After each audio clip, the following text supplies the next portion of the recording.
We were all just waiting on it to happen, weren't we? The only question was how. As soon as Luke decided he was going to cross into Gilead, Moira looked at him like he was crazy. Then June said she was going too, and Moira just threw her hands up and thought, they're both crazy. Maybe I'm interjecting a few of my own thoughts here. It was like it was written in stone. If Luke went alone, he was probably going to remain in Gilead and die there. If they went together, they both likely remain in Gilead, and that's what happened. The only thing worse than getting caught a few dozen yards from the border is if they'd actually crossed the border into Canada and the guards from Gilead just crossed over to catch them and drag them back. There weren't any Canadian troops on their side of the border, so who would have stopped them? They're likely separated, much like we saw at the end of the episode when they were being pulled apart. This could very easily be the last time June and Luke see each other at all, much less this season. There's a reason the time they spent together in the bowling alley was so heavily focused on. We needed to spend time with them before they were torn apart. As we just crossed the halfway point in season 5, seeing June and Luke being reunited will likely not happen until the end of the season. However, consider that with only one season left after this one, we could not see these two together again until late next season. Another option is that this is it for them.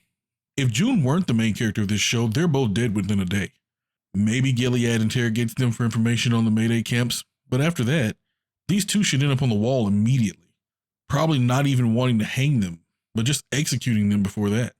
June herself has been way too much of a headache for Gilead to have the opportunity to end her rebellion and not do so immediately. However, she is the main character of the show, so this won't happen. I could see Luke dying though. Just being executed in front of June, or trying to escape. Something to make June alone again. I was surprised twice during this episode. The first of which is with our guardian Jaden, whom I was waiting for the entire episode to betray June and Luke. I still thought he might up until the point he stepped on that mine. I'm not sure how long Gilead has existed, but it does make sense that he might have been a child or at least a lot younger when everything happened. It moved June a bit to see that there are adults in Gilead who don't remember a world before Gilead. Here are adults who only know Gilead and are just living their lives there. He didn't really even think it was that bad. Of course, his position in Gilead isn't as bad as many others. While a guardian, he's not a soldier fighting on the front lines, and he's male, so he's added advantage in Gilead there. On the other hand, he does feel the right thing to do is to help fight back against Gilead, so there's that. He could have easily just crossed the border into Canada and asked for refuge at any point. He didn't though. He was far too important as an inside source. That being said, he's probably going to be executed. Will they believe that he wasn't helping June and Luke? Will they believe he was able to tie off his leg and stop the bleeding himself? Probably the last time we see Jaden. The second surprise was there actually being a Ryan Wheeler. I was almost convinced he didn't exist. That he died and Alanis was just carrying on without him but not telling anyone. Maybe she killed him. Something. She has this off-putting way about her. Something creepy. More so than many of the other people we've met. There he was though. I guess he just was really busy. Now he's forcing Serena to take meds and bed rest. She's a prisoner there, not allowed to leave, communication limited. Serena did this to herself though. I don't feel the least bit sorry for her.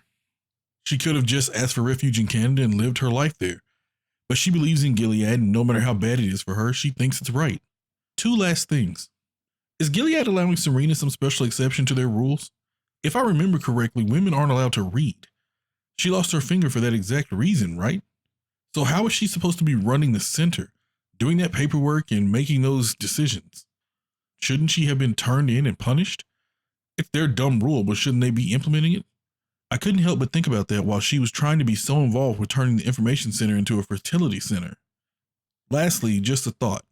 Moira is going to leave with Lily and join Mayday in their fight against Gilead. This episode looked to be setting that up. Also, there may be a potential relationship between the two of them.